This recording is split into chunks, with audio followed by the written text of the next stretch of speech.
أعوذ بالله من الشيطان الرجيم. بسم الله الرحمن الرحيم. والفجر وليال عشر والشفع والوتر والليل إذا يسر هل في ذلك قسم لذي حجر ألم تر كيف فعل ربك بعاد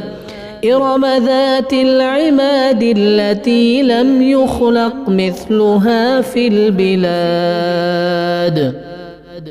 وثمود الذين جابوا الصخر بالواد وفرعون ذي الأوتاد الذين طغوا في البلاد فأكثروا فيها الفساد فصب عليهم ربك صوت عذاب إن ربك لبالمرصاد فأما الإنسان إذا ما ابتلاه ربه فأكرمه ونعمه فيقول ربي أكرمن وأما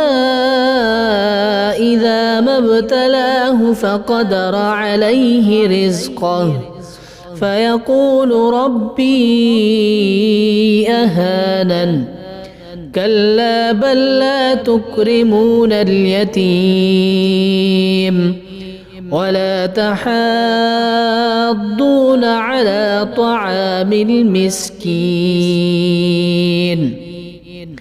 وتأكلون التراث أكلا لما وتحبون المال حبا جما كلا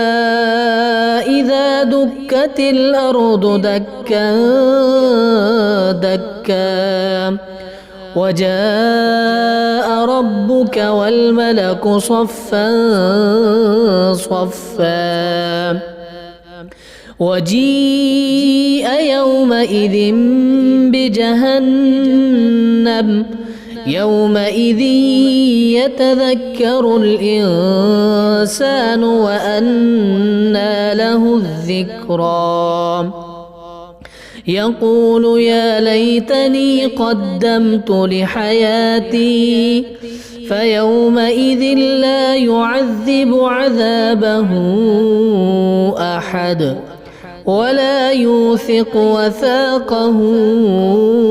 أحد يا أيتها النفس المطمئنة ارجعي إلى ربك راضية مرضية فادخلي في عبادي وادخلي جنتي.